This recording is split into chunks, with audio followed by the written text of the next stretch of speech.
Subscribe कीजिए हमारे channel Sonipat 24 को। सबसे पहले लेटेस्ट खबरें देखने के लिए बेल आइकन को दबाइए। 5 अगस्त को अयोध्या में राम मंदिर के भूमि पूजन को लेकर राजनीतिक सरगर्मियां तेज हो गई हैं। बलिया के बैरिया से भाजपा विधायक सुरेंद्र सिंह ने कहा कि अयोध्या में बनने वाले मस्जिद का नाम बाबरी मस्जिद रखना विदेशी साजिश है। वहीं राहुल गांधी को हिंदू, मुस्लिम, ईसाई बताते हुए उन्हें जर्सी बछड़ा कह डाला।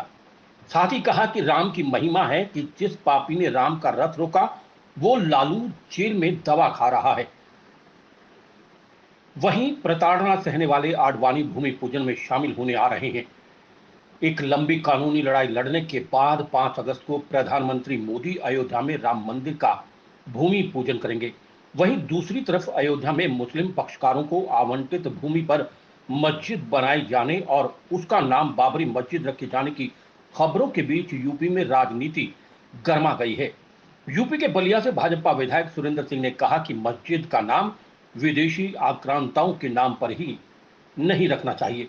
बाबर के नाम पर भारत में मस्जिद बनेगी तो मैं उसका विरोध करूंगा। साथ ही राम मंदिर आंदोलन में अपने प्राणों की आहुति देने वाले कार सेवकों को राम सेनानी कहते हुए केंद्र और यूपी की भाजपा सरकार से उन्हें हर सहायता देने की मांग की। सुरेंद्र सिंह ने राहुल गांधी पर एक बार फिर निशाना साधते हुए कहा कि जिसने जीवन का कोई प्रमाण नहीं, जो हिंदू, मुस्लिम, ईसाई है, यानी 33% हिंदू, 33% मुस्लिम और 33% ईसाई है, वो व्यक्ति मोदी के कार्यों का सर्टिफिकेट मांगने का अधिकार नहीं रखता। राहुल गांधी तो राजनीति का जर्सी का बछड़ा है। वहीं राम मंदिर भूमि पूजन में राहुल और प्रियंका को निमंत्रण दिया जाएगा या नहीं, इस सवाल का जवाब देते हुए कहा कि ऐसा कभी नहीं हो सकता कि भाजपा विधायक ने कहा कि ये केवल राजनीति का ढोंग करके जनेऊ पहनने वाले लोग हैं। इनकी संस्कृति इटली में बसती है, ये भगवान राम को सम्मान नहीं दे सकते। भाजपा विधायक के तीखे बोल बदस्तूर जारी रहे और कहा कि ये राम की महिमा ही है। जिस पापी ने राम के रथ को रोका वो लालू यादव जेल में दवाइयां खा रहा है और जिस आडवाणी ने प्रताड़ना सही उन्हें भूमि पूजन में आने का सौभाग्य प्राप्त रहा है। बलिया से शशि कुमार की रिपोर्ट। राहुल गांधी जब भी कोई नरेंद्र मोदी काम करते हैं, वो चाहे सर्जिकल स्ट्राइक की बात हो, वो चाहे 3 तलाक के मुद्दे की बात हो या कोई भी मुद्दा हो, वो प्रमाण मांगते हैं, सबूत मांगते हैं। राम मंदिर के मुद्दे पर भी मोदी ने देश को आह्वान दिया था, वादा किया था कि हम इस मसले को जल्द से जल्द सुलझाएंगे और वहाँ राम मंदिर बनाएंगे। अब भूमि पूजन 5 अगस्त को होने वाला है। राहुल गांधी क्या सोच रहे होंगे? क्या उनको वापस प्रमाण कुछ चाहिए होगा? देखिए, प्रमाण क्या, वो व्यक्ति प्रमाण क्या मांगेगा जिसके जीवन का कोई प्रमाण ही नहीं है। न वो हिंदू है, न मुस्लिम है, न ईसाई है। वो हिंदू धन, मुस्लिम धन, ईसाई बटा 3 है। कौन? राहुल गांधी। राहुल गांधी हिंदू धन, मुस्लिम धन, ईसाई बटा 3 है। 33% हिंदू है, 33% मुसलमान है और 33% ईसाई है। तो वो व्यक्ति जो खुद जो है किसी संस्कृति का पोषक नहीं है, बाई बर्न नहीं है, वो सर्टिफिकेट मांगने का अधिकारी नहीं है। मैं तो यही कहूँगा कि वो तो शुद्ध रूप से जर्सी मॉडल है। मैं पहले भी कहता था कि वो जर्सी बाछा है और जर्सी राजनीति का जर्सी बाछा है वो, और उस व्यक्ति के कहने और सुनने का कोई माने मतलब नहीं है। देखिए, मस्जिद का नाम विदेशी आक्रांताओं के नाम पर तो होना ही नहीं चाहिए। आज जो भी मुस्लिम कम्युनिटी का कोई भी नेता या कोई व्यक्ति यदि उसका नाम बाबरी मस्जिद रखता है, इसका मतलब उसको भारत की धरती से स्नेह सम्मान नहीं है। वो उनकी मानसिकता विदेशी है और ऐसे लोगों को मस्जिद बनाने की अनुमति भी नहीं दी जानी चाहिए। बाबर के नाम पर भारत में मस्जिद बने, ये हमारे समझ से प्रासंगिक नहीं है, नहीं बनना चाहिए। आप मस्जिद बने ये अच्छी बात है, पूजा घर है, उनका उपासना स्थल है, बनना चाहिए। लेकिन आक्रांता के नाम पर मस्जिद बने ये अच्छी बात नहीं है। एक तरह से उनकी मानसिकता गुलामी की है और माने विदेश परस्त है और विदेशियों के साजिश के तहत है। तो अगर मस्जिद बनती है और उसका नाम अगर वापस बाबरी मस्जिद रखने का अगर मुस्लिम पक्षकार जो है बात करते हैं, तो बतौर विधायक आप किस तरीके से आप प्रतिक्रिया? मैं व्यक्तिगत रूप से जो है इसका विरोधी रहूंगा और आज भी विरोध कर रहा हूँ, कल भी विरोध करूंगा। इस तरीके से विपक्ष जो है वो सत्ता पक्ष से सबूत मांगता है हर काम के लिए। मोदी कुछ भी करें तो वो सबूत मांगता है मीडिया के सामने या फिर अपने प्रेस नोट के जरिए।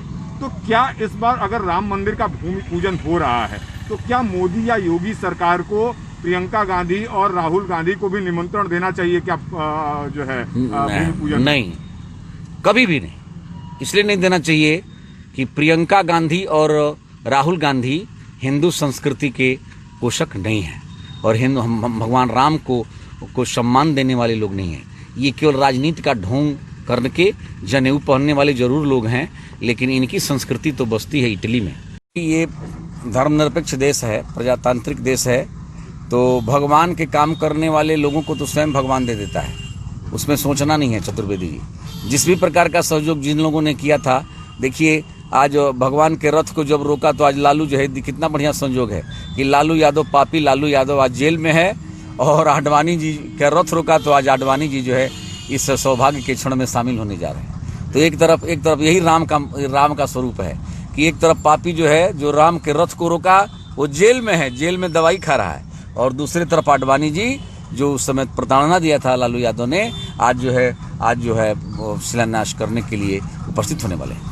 ये बड़ा भारत के लिए कभी सौभाग्य का दिन नहीं आने वाला है। जो जिस देश में मर्यादा के पालन के लिए, धर्म रक्षा के लिए स्वयं परमात्मा अवतरित हुए, अवतार लिए हों, और उनका मंदिर बनाने का 5 तारीख को शिलान्यास होने जा रहा है, शायद भारत भूमि पर इससे बड़ा काम और इससे सौभाग्य का क्षण कभी आने वाला नहीं। मैं उस क्षण को प्रणाम करता हूँ। परमात्मा यह संयोग लाए, उनको भी हृदय से मैं प्रणाम करता हूँ।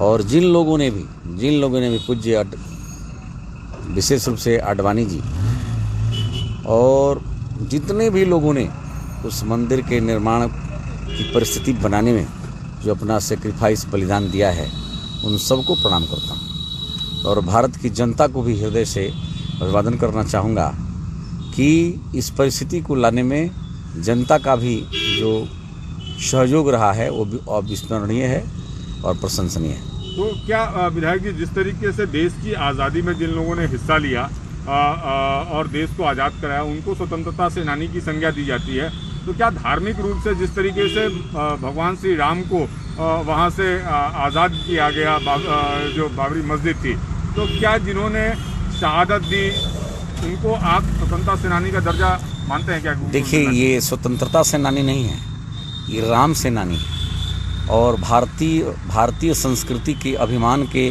रक्षक सेनानी है। ये भारतीय संस्कृति के ध्वजवाहक सेनानी है। एक तरह से मैं तो कह सकता हूँ कि ये राम रक्षा सेनानी है, राम रक्षा सेनानी है, स्वाभिमान रक्षा सेनानी है और संस्कृति रक्षा सेनानी है। इनको जितना भी किया जाए, यदि कायदे से भारतीय जनता पार्टी की मेरी सरकार है, मैं तो अपने पूज्य नेताओं से जरूर आग्रह करूँगा कि इस परंपरा में भी भगवान राम के इस अभियान में जिस भी प्रकार का लोगों ने सहयोग किया है, तो सरकार की तरफ से जो भी हो सके करना चाहिए, इसमें संकोच नहीं करना चाहिए।